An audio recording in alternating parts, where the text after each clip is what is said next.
Hey everybody, welcome to Mission Accomplished Media. I'm Matt. I'm Mike. And today we're reviewing episode 7 of Star Trek Picard. We're going to try something different today. We're going to scroll through the show while we watch it and go through it. But just something a little bit different. We threw it in a USB card, plugged it in the laptop, see if the conversation goes a little smoother. Yeah. Maybe we get into a fight. Who knows what's going to happen? Flipping tables. Just pick up little things and throw it at each other. But probably get some views. Yeah, I just flat out of the gate, I'm going to say that I like this episode better than previous ones, and everybody who's watching knows exactly why if they watch this episode. Yeah, I agree. I mean, there's 2 additional characters reintroduced in the show, which greatly increases the whole thing. Yeah. It just makes it so much better. And in fact, like watching this, I was like, man, this should have happened in like episode 3. Yeah. Even if they weren't still on the show at this point, I just think this was a little bit slow to get to this point. Agreed. I wish they were in earlier. So should we say spoilers at this point? Because we're agreeing. Yes, I think so. I think spoilers. We're agreeing that this episode is a mission accomplished. Yeah, mission accomplished in this. So episode. Mission accomplished. Check out episode 7. Yeah. If you want to, if you're watching it and don't want to be spoiled, at this point, spoilers.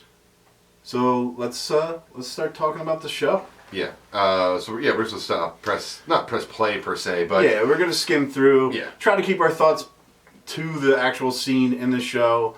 It'll kind of help because we can then identify specific, ideas that we're talking about. So we start the show with the scene with Jurati and Commodore O. Jurati takes a biological tracker. Yes. And then Commodore O gives her a mind meld. Mm-hmm. So it's a Vulcan mind meld, right? So she is a Vulcan working for the Romulans? Yes. Okay. Mm-hmm. Sorry, I can't. Yes, tell. It's very. I can't tell. The ears are obviously different. I just couldn't tell. Yeah. Oh, there you go. Yeah. I think the Romulan ears are like much pointier. Yes. So, Gotcha. So they have the scene that she has is the. She's back in that. It makes people go insane scene. That it's a secret. She knows the secret now. Yeah. And she gets sick to her stomach, and then we jump. Here's my question about that scene. Was that Jurati's memories of what happened on Mars, or like her interpretation of what happened? Like, to me, it seems like she's putting personal responsibility on herself for what happened to Mars. Really? Mm-hmm. Oh. Did you think it was the other way? Do you think it was O pushing something into her brain? Oh yeah, because O is showing like I think O is showing her the secret. What are they revealing though? Because I thought it was just. I thought it was just Mars being destroyed. I don't think it's. No, it's not Mars. It's not a red planet. It's not a red. Unless it's Mars and it's millions and millions and millions of years ago, right? You know what I'm talking about? Yeah, right here. And then it's like, or whatever, however long. So this is the mind meld. This is like 4 minutes into the show. Yeah. So there's a circle. Oh, okay. But there's it's got water on it. Yeah. And there's 3 nuclear blasts. Yeah. Jumps back to Jurati. Then there's another person freaking out. Another nuclear blast. Another person freaking out. Okay. And then there is massive amounts of damage because you can see like that wave of just Earth. Okay. We had someone shoots himself in the face. And then the planet is destroyed. Yeah. Let's talk about the planet being destroyed. Yeah. It's a little much. I know it's a spectacle type thing, but wouldn't that require, like, we talked about it, like, it would require an immense amount of energy to destroy a planet, like, from within. Mm-hmm. I think it would honestly be easier to, like... And even more if we had to penetrate through to destroy. But I always sense that, like, it would be harder to do it from the surface than it would from the space. Yeah, maybe. It's like... We don't really know. That they don't give... This is all the teaser stuff. It's like premonition type thing. Yeah. So I was completely wrong. I guess I looked like I was kind of looking up and down when this started, And when I saw the city explode, I kind of thought it was Mars, and I guess I looked down again because it seemed more like a flashback than a premonition to me. Well, I think it actually is a flashback in a way. Okay. Because Commander O is there, and she's telling people the secret. She says in I think the subtitles say, "This is going to make you go insane." Right. And then the people are like, freaking out when they learn it, and I think she knows it too. Okay. And then that's why the reason she knows it is why she is convinced to kill Bruce Maddox. Mm-hmm. Because she's like, "Oh no, this has to happen." Okay. Like, this is what happened back then when it happened. Like, she knows way more than any of us know. Okay. And I think Jurati and Commodore O are now the people who know the most, in my opinion. Mm-hmm. Because, or at least the people that we've met. Yeah, and because, Jurati is just like this little nerdy, nobody, but not nobody because she worked directly with Bruce Maddox and had a relationship with him, but just kind of a nerdy, I wouldn't hurt a fly. I want to create she seems life. like a wallflower. Right? Yeah. And now she's getting her hands dirty. Very dirty. And there's a reason that she's moved at the core of her being. So you think she's a true believer, basically? You know what I mean? Like somebody that doesn't doubt this. Oh yeah. Yeah, I guess so. Whatever conspiracy it is. Whatever it is that the Romulans are involved with, the Tal Shiar and the Jat Vaj? No, it's the Tal Jat Vaj. Is that it? Yeah. And they know it's secrets, and it's a secret so terrible to make you go insane, and so that's what we're seeing. And then, another planet explodes. But why does O react like that? Because she has to be. Because I think. Does she? I mean, when you're mind melding with somebody, I think you're experiencing everything all over again. Okay. So, I think that's what's happening. So this experience is from O's mind. Yeah. Right. But I don't. Yeah, I guess so. Because Jurati's much more upset by it than O, and so it's immediately. What do I have to do? Yeah, you see the. What do you need me to do? Yeah, immediately she asks, "What do you need me to do?" The wheels spin for a few seconds, and she's like, "Okay, so this seems unavoidable." Mm-hmm. And then, well, I mean, I don't. I'll get to it. So this is what this scene is, right? Okay. And then we cut over. Next scene is going to be Rios. We go back to the ship. Yeah, and he's just talking about. They're stuck in a tractor beam for some reason. Somebody's trying to bring them on board. I forget exactly who. Is it the Borg cube? Yeah, it's the Borg cube, and then Hugh. And then it transitions back to the Borg cube, and you see Hugh is under some serious duress from the Romulans. So Narissa and Hugh have this conflict. Mm-hmm. She's trying to get information from Hugh, and Hugh's have none of that. Elnor shows up. But not after Narissa has the guards just blow away a bunch of XBs. Yeah, XBs. So that's X-Borg. Yeah. And again, let's just recognize the type of behavior, and it's another the synthetics from the first episode, the way that they were dressed and treated. Yeah. And now with the XBs, it's the same kind of way. Yeah, they're sub. They're viewed as sub people, I guess. Yeah. I wanted to say subhuman, but there's sub-sentient. Sure, I don't. Yeah, something like that. But it goes back to the Holocaust kind of. Yeah. I don't want to say prisoner of war. Tortured. Yeah. Mm-hmm. Kind of story element. Oh yeah. Then Narek gets into a thing. He gets into his little spaceship, and off he goes. Because they end up getting away. Rios and company end up getting away. Yeah. Jurati is. They're like, what about Elnor? The solution to getting out of the tractor beam was proposed by Jurati, and it was so simple. It was just tell him that Picard's not here. Yeah. And prove just tell them the truth. He's not here, and they just basically let him go. Yeah. I mean. But, Narek's going to follow them, though. Yeah. So, then we have the opening. Still love this. So, we're 10 minutes in, the opening of the show just starts. The opening is great, though, and it's really cool animation. So, we get to Picard and Soji. They're in the woods. They get approached by a little girl with like it reminded me of Lost Boys type forest paint on, like the red stripes. Yeah. She's got the Robin Hood cloak on. She's got a little bow and arrow. And we find out that it's like because it's a game that her and her brother would play. Yeah. So she ends up meeting Picard and Soji. They talk for a little bit. Yeah. And they convince her.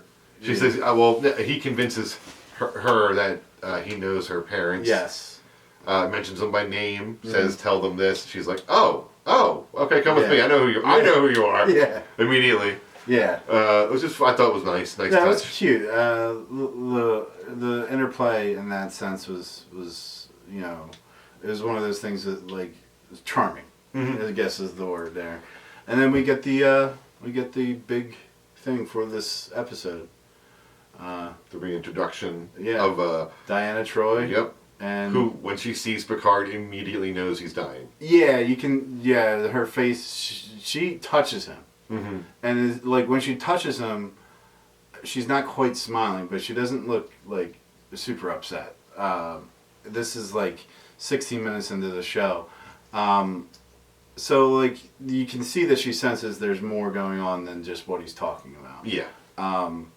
And knowing Troy, she's, if I remember correctly, an empath. So maybe she's just getting the vibe off of him that this is the end type thing. Yeah, and then but she pretty much, I think she knows that like when she says goodbye to him this time, then it's like that's like this is it. This is good. And I don't think she tells Riker.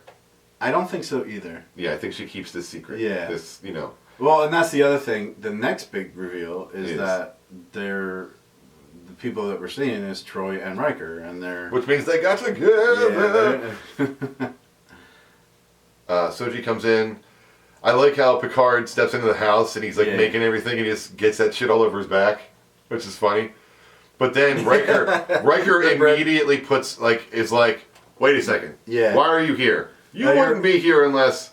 Oh, you're in trouble. Shields up. And then and then Picard's like, go for anti-cloaking stuff. Yeah. He's like, Romulans? Okay, fine. Yeah. Run anti-cloaking scans. Alexa, run anti-cloaking. Right? That's what it was. That's really what it was. It was cool. It was a tone of voice change, and that's all it was. It was very, like, he did his number one command voice there. That was a good nostalgia throwback. Yeah. If only we got to see him get onto a chair properly. I mean, for Riker. No. We held our breath. We were like, during the dinner scene, we're like, is he going to do it? Is he going to step over? Nope. He sits down like an old man. That was like the biggest disappointment. Right. Yeah. maybe I'm hoping at some point they'll have him on a ship, and I'm thinking on the ship when he gets in the uniform, they'll do that little. Who knows? Do you think he's just like not quite capable of it anymore? Yeah, man. Maybe the hips are just going. Yeah, just like That's how I would be. Like, I'd probably fall over if I tried to. I mean, he's doing a silly walk all the time. Is really what it comes down to. Right? Yeah. So anyway, I mean, okay. Well, we're glad he's back though, right? Because we got Riker, we got Troy. Introduction. He puts two and two together. They come back in. Yada yada. This is like the best character scene in the show. Like that's why I really like this episode, because you get character from Soji with this interaction between her and the little girl. You get the interaction of these actors that acted together for years, and probably good personal friends outside of work. Possibly, they worked together for so long. Seeing Jonathan Frakes, Riker, seeing him in front of a camera again is just like, I think he's like, I feel like he's hamming it up. He is, but at the same time, it's so good. Because it's like that's Riker, and he's doing Riker, and he's doing it right, and it's like, and here we go, like this is our weekly visit from our space dad, right? Yeah, right. But now cool Uncle Riker is here too, and Aunt Troy, and it's like, man, like the whole family's back together. The whole Star Trek family. Yeah. Where is Jordy. Yeah, and the psychopathic android. Because if you watch some of the Next Generation stuff with Data, he's a goddamn psychopath. Yes. But only because he doesn't understand. Mm-hmm. And then once he understands, he's like, oh, noted. Won't do that again. Yes. Like, just, it's, Yeah, it's... but no, this one's just a goddamn psycho. But anyway, that's what she gets to. She ends up talking with her, like, we don't have a home planet. Her and the daughter, Soji and the daughter. We end up finding out that they had a brother. She had a brother. So Riker and immediately put together that Riker and Troy had a son and a daughter, and the son was older, and he didn't make it. He got sick. He got sick. The planet they live on, like at some point, Riker talks about the basil he's growing, and then he goes into how the soil has regenerative properties, and he says that's why we moved here. Yeah, and then she talks about it right here in this next scene. Diana and them. Diana and Picard. Diana's. I'm not as brave as I used to be. Yeah. And then that pretty much wraps up them together there, and then we jump back to Rios, Jurati, and Rafi. I almost forgot her name. They can tell that they're being tracked by by something. Yeah, and they can't lose this trace. Mm-hmm. Like they do some. It seems like they maybe do some FTL jumps to try to get rid of them. The trace. I like this stuff, right? I like this. Goes to black. Yeah, the transition. And then boop, you open up the... I like that. That's just a real it's simple. And it establishes that he's cooking the pizza he talked about earlier. It's just so smug. And you know why? He's got that shit-eating grin on his face. Yeah, and you know why he's got the shit-eating grin? Because Picard's come to him for help, but he's no longer the captain. Yeah. And he can do whatever... Like, he can just say whatever the hell he wants to. Right, and he does. Which is what he does. Yeah. He does. He gives him a bunch of shit. He's like, you're not up for this. She's a teenager. He's like, He's basically saying, like, you might have been the greatest Starfleet captain ever, but you're not a dad. Yes, exactly. Yeah. And he's like, typical Picard arrogance. And he's not the first one to say it. Yeah. Because hubris is also... said it in the first episode. Yeah, or the other one. Yeah. The hubris comment. Yeah, the effing hubris, which is the same thing as arrogance. Yeah. So it's just like, wow, okay, is he really that arrogant? Like, let's go back and watch the Next Generation. I think the point of view on these is a little different because, like, if you watch the show Next Generation, there's times when there's clear arguments between Picard and Starfleet. Mm-hmm. And so I don't necessarily. I think Picard is like the people's hero. He's not necessarily like Starfleet's hero, or because he's so popular, Starfleet has made him the face of Starfleet, not the other way around. He was the face of Starfleet and became popular. I like that at one point Riker kind of like defends himself that he wasn't the person telling the little girl that Picard was the greatest captain ever, because it's obvious that he was. Yeah. Yeah. He's like, I didn't say that. Get out of here.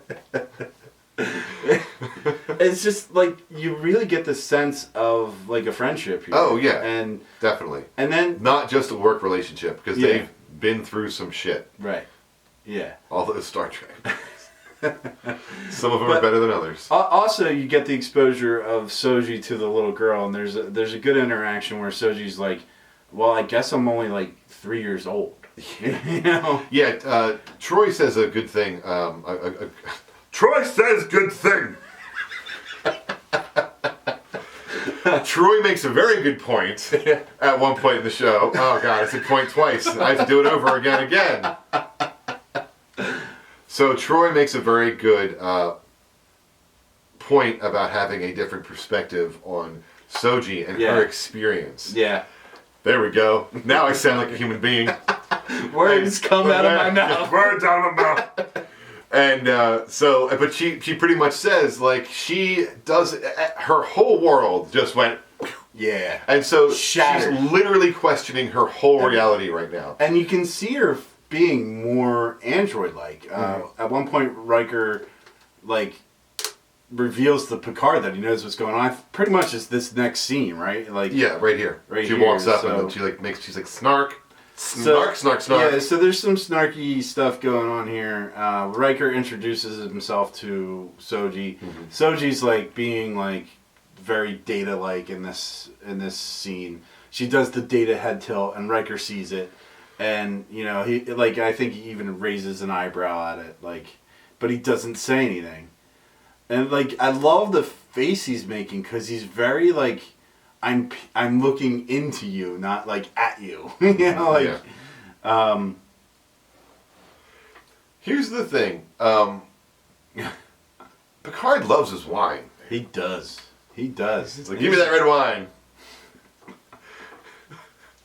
Then again, I guess it's appropriate, right? It's appropriate. Yeah. He's got a vineyard and shit. He's supposed to care about it and or love it and or appreciate it. So after the little bit of introduction of Soji to Riker, we get Soji goes off with the little girl, who really should know the character's name at this point. Meh. I don't think we're ever going to meet her again. Maybe Troy and Riker, but I don't think we're ever going to meet the kid again. Yeah, you don't think so? No. She's named, probably, right? Probably. Well, yeah. Either she's named because they named the brother, too. I don't know. Okay. I can't find her anyway. Sorry, everybody out there. I'm a jerk, and I don't care about that one character. Is she back. Kestra? Probably. Yeah, it only says she's in one episode, so... hi, Kestra. Bye, Kestra. Whatever your name is. I hope that's the right character, even. Anyway. I was thinking like Lord of the Flies. I was going to call her Lord of the Flies.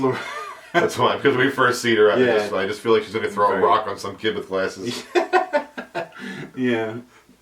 Well read. No, not really. So we go back to we go more towards now. Picard and Riker are outside the pizza oven, and we're about we're like exactly halfway through the show at this point. 29 minutes. So Picard like doesn't look at this shit-eating grin right here. I know. Like, look at the stare though. Like very intense. And his hair. Yeah. He doesn't give a shit. Yeah. He's just like, I'm cooking my pizza. Yeah. I don't have to impress you anymore. A very retired feel to him. Oh, yeah. Oh, yeah. You know what, though? Still, like, in shape, like, for his age. Yeah. Doing good for his age. Yeah. Look at the height difference. I know he's sitting down. Tall man. I know, man. I know he's sitting down, but, like, still. I feel like Go back and watch some. I feel like Picard's just like an old dude standing up against the bar right here. Oh, God. He's just so much frailer than he used to be, man. You watch him in First Contact, and he's like, action hero Picard. Yeah. I want to take down the board. Yeah. And now, Space AARP commercial. But he's like trying to sell like space medicine and shit. He's doing the like reverse mortgage commercials in space. Home equity loans and stuff. So yeah, we have this next to cuts to Soji and Troy. Before we move on, the interaction between Riker and Picard at the pizza oven is fantastic because Picard doesn't want to tell Riker anything, but Riker is just like, okay, well, let me just tell you what I know, what's in my head. Yeah. Let me put the words what I've been thinking, keeping to myself. Yeah. Yeah. And so he basically just gives us the whole story. Yep. You know, with he's like, something's going on. That girl is Data's. Something's going on with the Romulans, which means it's probably Tal Shiar, which means you're in deep shit. Yeah. You know. Yeah. And then then we transition to Soji and Troy talking. So then we come to this next scene where it's Soji and Troy, and Troy gives Soji a tomato. Yeah, and Soji then admits that it's her first taste of real food. Mm-hmm. So she's only ever eaten. Whatever. We're from Philly. It's fine. Yeet. Shio, yeah. Jeet yet? Jeet yet? So, cheesesteak? Yeah, right? Yeah, you gotta put that tomato on some cheesesteak hoagie. Yeah, right? Oh, man. Hoagie. So Philly. Yep. But no, so yeah, you said that she's only like 3 years old. Yeah. And she's only ever had replicated food, so yeah, it's this beings. Well, and to me, it made me think about, you know what? There's probably people that are her representative age of early 20s that may have never tasted truly naturally grown food. Yeah. And so, you know, Man, you have to think about that for a second, right? like that's so. If there's like a blueprint for a tomato, right, and the recipe that you're making calls for like 5 tomatoes, every single tomato that comes out is going to be replicated the exact same way. right. So there's So the little green, like, they're all going to look the same. yeah. I just thought of that. That Well, blows and my then mind. you're not going to have any variation on, like, you know, slight things. Well, this one got a little bit less sun. Like this one, you know, just like there's natural things that you can't necessarily control. Yeah. You know. But Maybe yeah, they have different categories. Like you could You do like think- replicator. Can I have a New Jersey tomato? like a beefsteak. Yeah. Can I have a beefsteak tomato? Can I have a whatever? I need a tomato? heritage. Yeah. Maybe that. I need tomato paste. I need some damn Heinz specifically- ketchup. Heinz ketchup.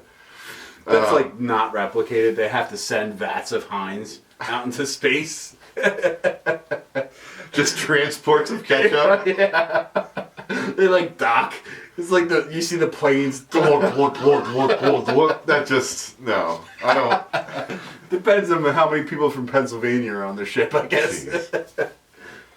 Oh, imagine what happens with the pork roll and scrapple. Oh my god, they just shoot scrapple into space. I mean, it's cold out there, so I guess it stays frozen, Yeah. right? It just Right. floats to where it Yeah, needs to go. be fine. Okay. No difference. Yeah, space scrapple. The future. It is the future. Okay, we're getting back to this. So Soji has a tomato for the first time ever. Ooh, Troy is reading her and can't. Mm-hmm. But she's talking They're to her. talking. She's doing her Talking about counselor home, thing. you know, stuff Remember, like that. she is the counselor. So Yeah, and she is doing the counselor thing. And she talks about Narek, talks about Romulans, talks about how I don't think any of this is real. Like, I don't necessarily know what to believe. And then Picard comes over and he fucks up. And Troy's like, you fucked up. Yeah. And then they kind of move on. And they burn the pizza, but it's only a tomato. Thank God, because that pizza looked good. It did look good. Then we jump back all the way back to the Borg cube with Hugh and Elnor. Elrond. I know. Yeah. He's I was gonna say. Wait. I thought I said the right name. Meaning, did say I thought I said Elrond or whatever. I didn't. I said I actually said the name. I said the right name. You can't even identify him incorrectly. Oh God. Yeah, I can't even mess up what I'm trying to with this guy. But yeah, so the sister Narissa comes back and they have a little fight. Yada yada. It's all right. A lot of cuts. Instead Hugh ends up dying. Yeah, there was a lot of cuts. The one thing I did notice is even throughout the show, there is a good amount of unnecessary cutting. You know, like there's scenes where earlier on, like when Picard and Riker are at the pizza oven, there's like 7 different cuts in, you know, like a minute and a half, and there's at least 2 or 3 of them that really weren't necessary, and it's just like and the panning. And I also noticed it felt handheld. Or like, sorry. Well, they do this.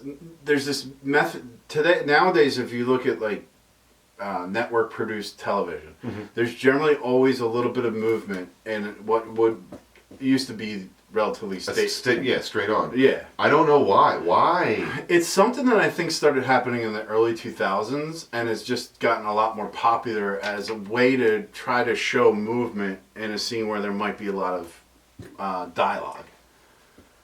You know, Like we're supposed to be the observer who's just like shifting from foot to foot. yeah. Like that's what it seems like. You're walking around. That's what the camera moves. It's like you're like walking around the table, like witnessing this. But I mean, in this Picard to Riker interaction, there's like 180 cuts that, you know, it's almost going past like the normal angle that you would cut to. Yeah. You know, and there's just. I'm not saying don't cut. I'm saying I think there could have been like 2 or 3 less cuts in the scene. They definitely could have. Because there was enough overlapping dialogue that like it looked like they were not that it was dubbed, but right. You know what I mean? Like I wanted to see more Riker in this scene, less Picard reacting. Yeah, I think if you just backed up and just did like both of them on set at at the same time delivering their lines, you cut back and forth once or twice to show their faces a little closer. But I think if you just pulled it out and let them have that moment together on camera, it would have been cool. Yeah. And I think it was just a little jarring to me. Anyway, so now we're back on the ship. You missed the. You went back and then you skipped the whole Borg thing. Oh, okay. So let's just talk about the Borg thing real quick. Yeah. I get it. I get what they're doing. Elnor learns that from Hugh that to get back into that Queen Cell place, you need to have an actual XP do. Yeah. So he's got to find a surviving Borg. Yeah. Ex-Borg. And we don't know if they're killing them or not now. We have no idea, and he doesn't know where they are. Yeah. So he's got to find them. It's just weird. I don't know. It's weird. This seems just like a little. This storyline seems a little forced. This storyline with Elnor, I really feel like they're trying to push this character into the forefront, and I don't necessarily know if it feels like he's earned that. And he's just like this random agent running through this Romulan cube. Like they can't just shut him down in a second. Not to say like he's a Mary Sue, but he feels kind of Mary Sue-ish. He's like, he's like a super space elf. He's super adept at everything. Like he's takes he's surrounded by Narissa and her crew. Well, of like 3 or 4 dudes, and he takes them out with very little effort. Mm-hmm. He does start to not break down, but later in the episode he gets a little tired. Yeah, later in the episode he's like, ugh. Yeah. So he's not too much. He's a Mary Sue, but he's not like completely invulnerable. Yeah, back on the ship, talking to Jurati, making her cake. She's gotten drunk or having something to drink or whatever. Rios is coming back. Like this whole thing. She pukes. Jurati looks sick the whole episode. Yeah. She looks like she's going to fall over the whole episode. We go back to Riker and Troy's place. You can tell that we don't care about the Jurati storyline. I don't. I'm just like, all right, do something. Yeah. So, yeah, and then we go back to the house with the Riker and Troy, and now they're eating dinner. This is where we got disappointed that Riker didn't do his usual sit-down method. They have a real nice conversation and talk about home worlds and things again, and then they end up talking about each other a little bit, and you can tell that Soji can see that there is a relationship between these people, and she's picking up on it a little bit. She even smiles at the end. It's like she's finally starting to crack a bit. Right, and it seems like Kestra, the little girl, has really helped Soji realize that not everything's her life might be in ruins, but she doesn't have to, she's still, the little girl's like, I think you're awesome. And it's and you can kind of see that it has a little bit of effect on her. And then, but yeah. So basically the last scene, is this pretty much the last scene of the episode? It's one of the last scenes of the episode. So we have... Jurati's feeling bad, I'm going to hurt myself. Yeah, she goes to the Make the pain go away because I had to kill my lovely Bruce Maddox. Well, I also think there's another reason here. She knows that she's the tracker and she's very guilty about that. Yeah. So she's trying to kill herself to kill the tracker. That is the reason. That is totally the reason. Mm-hmm. Yeah. So, but I mean, it's very sobby. Yeah. This is not my favorite storyline in the show. It works. Well, we will say it works. It does work. Narek, who's been following him the whole time, even when he overshot and whatnot. Right. It doesn't matter that he overshot. I was glad that he was much less in this episode. I liked him, but every time he was in it, he was like, "I'm gonna play with my Rubik's cube with one hand." Oh my god, the Rubik's cube! I get it. I understand. You're a one-handed genius. Narissa's a much better character than Narek. I feel. Really? I feel like she's just more threatening, and she's like... physically, yeah, so far. Yeah. Narek hasn't really done much, I'm badass. No, he seems like... he's much more subterfuge and yes. whatnot. Mm-hmm. So Jurati ends up pumping herself full of... Yeah, dosing herself. But the... it looks like cyanide. Really? I don't know. And it says... What does it say? I forget what it said. There we go. It says... It warns us. Neuranium Hydride synthesized. So I don't know what that is. It warns. The computer warns that it's a neurotoxin. Yeah. So then the whatchamacallit gets her. The AI program gets her. Foaming at the mouth gets her. Yada yada. You see the tracker. Narek. You go back to Narek's ship for a second. Tracker's gone. The tracker's gone Because she died. Yep. Or she's in a coma or whatever. They tell that Rafi and what's his face? Rios goes back and he's like, oh my god. Yeah, he runs. And then we cut to Elnor, who ends up coming and finding a Fenris Rangers clip that's also an SOS. Yeah, did he see that earlier? I don't remember. remember if this was shown at some point. Fenris SOS initiated on this clip. And then you get this little scene with Riker and Picard. I forget what exactly happens here. It's towards the end. He pretty much says, you're great, whatever. Great, Yeah. everybody's great, grand, wonderful, and I'm going to try my best and whatever. Space dad and Yeah. space uncle Yeah. hash it out. And He said maybe you should let other people look after the galaxy, or given especially. Yeah. So maybe at the very end, he knows. Diana Troy does tell. Or he tells him. Yeah, maybe. Yeah. But he's like, I know you're not going to listen to me, but whatever. I wish Right. you luck. This and that. They're saying goodbye. Yada yada. Then, yeah, they do. They go back, and they end up They end up leaving, and we have the preview for next week, which is kind of awesome. This is probably the best preview Yeah. we've seen yet. So there's. I want to. Boop boop boop. Hold on. There it is. Yeah. So there's this like android-looking thing or synthetic-looking, artificial thing is Yeah. what it is. Right. Here's the thing. If it's like its own thing that was built, it shouldn't look human. That's all I'm just going to say. Yeah. It should look something very different than human. If it's just AI in and of itself. If it was created by people, okay, I get that. I think it might be created by the Romulans because of these things on the side. Like it looks like ears and stuff. Yeah. But, I can see it being Romulan. yeah, and that's maybe. It's but cool. Then again, the eyebrows they can't really see too much. Yeah. But this really, piqued my interest. I was very like, oh, they're killing each other. Another planet exploding. Another same vision. Soji makes it to the ship again. 7 of 9. Something. I don't know what's going on, but something's happening. So Girardi was awake. By the way, spoiler alert. Girardi's But back. yeah. So she immediately she puts herself down and she's back again. Yeah. Why did you just do it? You see 7 of 9 doing something here. Yeah. It's like using some type of virtual control. And he says, hell will come back. Yeah. And then it cuts to her killing a bunch of XP, and Narissa probably killing a bunch of XPs. Yeah, it seems like that. This blue sun, and then I'll put up a screenshot of 7 of 9 It's like she's screaming at the camera. with black eyes. Yeah. And then She's got those, they're like flexible metal tubes. Yeah, it's the same stuff that picked up and put down the Borg Queen. Right. And I thought it was just the edge of some monitors the first time, but then when we look at it, I'll put up 2 screenshots, I guess, and superimpose them, cross dissolve or whatever, and you'll notice that it moves ever so slightly. You see it move so it's with her. It's attached, Right. and it's so.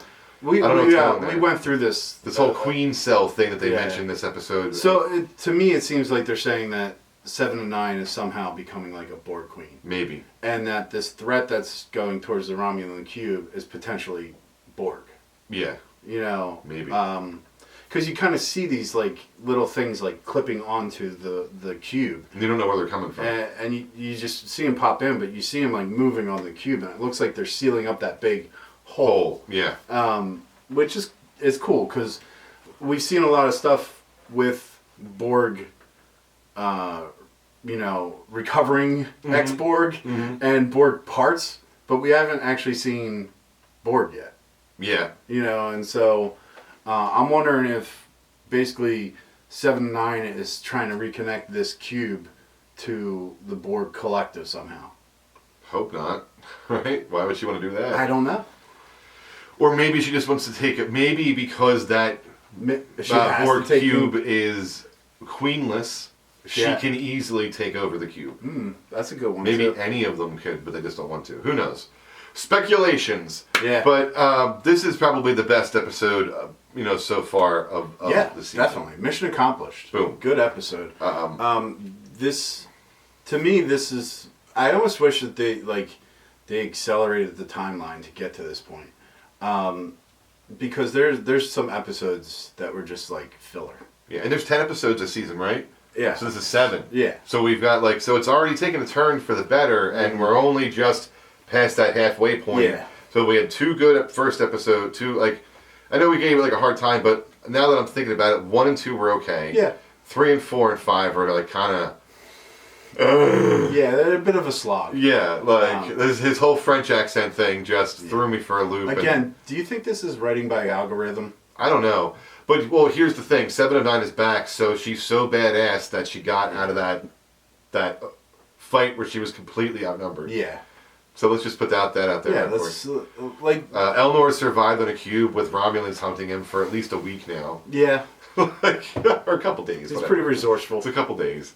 The Deus Ex Machina of the Fenris Ranger SOS. That was which is what's going to bring 7 of 9 there. I feel like we saw that clip somewhere before. Did the Fenris? I don't know. Maybe. Maybe 7 of 9 had it, or it just seems a little too random. He just randomly finds this, and I wonder. It could be a throwaway line that we missed. Yeah. We're just laughing at something. That's something. Who knows? Thanks for tuning in. We really appreciate it. I'm Mike. Yeah. I'm Matt. Remember to like, subscribe, comment, because we want to talk to you as more than we already talked to you already, and we want you to actually talk to us. So comment! Yeah. Damn it! Don't forget, we have a contest going on for this Mandalorian figure. I'm probably going to add something else and then lower the range as well. So it works. So subscribe. Yeah. So subscribe. Yeah, hit the button and subscribe, and check our videos out. Yeah, we have a lot of good content that we put out there. A lot of good discussions so far. Plenty more to be had in the future. Yep. And thanks for tuning in. Again, we're Mission Accomplished Media. I'm Mike. I'm Matt. Thanks again. Bye. See ya.